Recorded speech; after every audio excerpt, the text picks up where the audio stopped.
پیسې موخې ته د رسېدلو لپاره تر ټولو ښه وسیله. ژباړن حمیدالله حمیدي.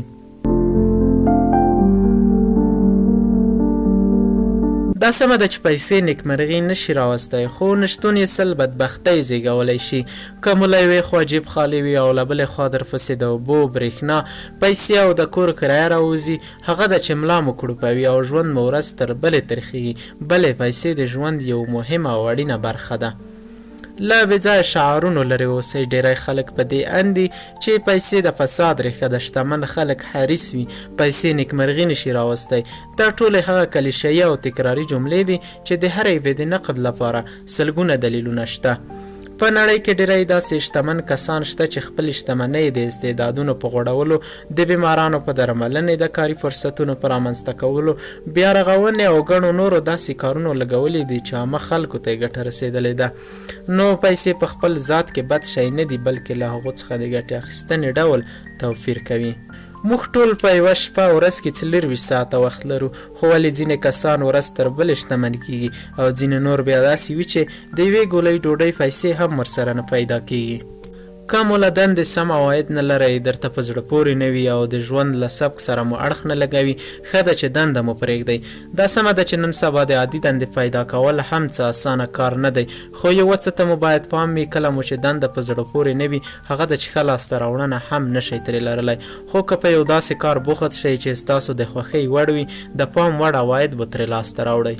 مالی مسایل ستاسو په ارزښت پورې هیڅ اړه نه لري. اجازه مه ورکوئ چې بانکي اکاونټ مو د شته پیسو د صفرونو شمیر د شخصیت او احترام دلیل وي. هڅه وکړئ په ژوند کې له دې هم د ارزښت وړ ټکي پیدا کړئ. که مو جیب خالي وي، کیدای شي دلیل یې اوسني شرایط او یا هم ستاسو کمکاري وي. خو که د کار په لټه کې شئ او هڅه وکړئ خپل ژوند بدلولی شئ، یوازې ستاسو د ژوند لیدلوری کولی شي ستاسو ژوند بدل کړي. کله چې تاسو د یوې اونۍ لپاره کاري پروګرام جوړوئ، هڅه وکړئ هغه څه ته لومړیتوب ورکړئ چې کولی شي ستاسو د عوایدو کچه لوړه کړي. کومې کړنې په ورځني ډول ستاسو عواید زیاتولی شي؟ که کوم ښه کار په لاس درغلی وي، مه یې پرېږدئ چې کوم څه مو د دې کار د خنډ سبب شي. وخت د طلا په څېر او له پیسو یې هم ارزښت زیات دی. کیدای شي لاسته وتلې پیسې بیرته لاسته راوړئ، خو په هیڅ قیمت له لاسه وتلی وخت نشئ اخیستلی. نو د وخت ارزښت ته په کمه سترګه مه ګورئ. له خوبه سهار وختي پورته شئ او د ورځنیو کارونو لپاره مو دقیق مهالویش جوړ کړئ. که مو کاري مهالویش دقیق جوړ کړی وي، کیدای شي له نورو څو ګامه مخکې او په یوه شپه او ورځ کې تر نورو ډیر کارونه ترسره کړئ. د نن کار سبا ته مه پرېږدئ. مه وایئ چې سبا یې پیلوم، تر اوسه وخت شته. او په تېره بیا په نننیو بازارونو کې که مو لږ هم ځان وخوځوه، ګټونکي یاست. یو څه ته مو باید پام وي چې ستاسو کړنې ډیری وخت د هغه چا ته ورته کیږي چې تاسو ورسره ناسته ولاړه لرئ. که خپل ډیر وخت له کاروباري خلکو سره تیر کړئ، د هغو فکر په سم ډول درک کولی شئ. تاسو په دې پوهیږئ چې دوی څه ډول توانېدلي دي تر دې کچې شتمن شي. له دې ډول رازونو ځان خبرول د دې لامل کیږي چې ستاسو په عوایدو کې زیاتوالی راشي. لا بېځایه پلمو او له دې ګیلو چې ګواکې عواید مو لږ دي، ځان وژغورئ. د دې ډول کړنو پر ځای عملا لاس په کار شئ. خپله انرژي پر منفي واپۍ مه ضایع کوئ.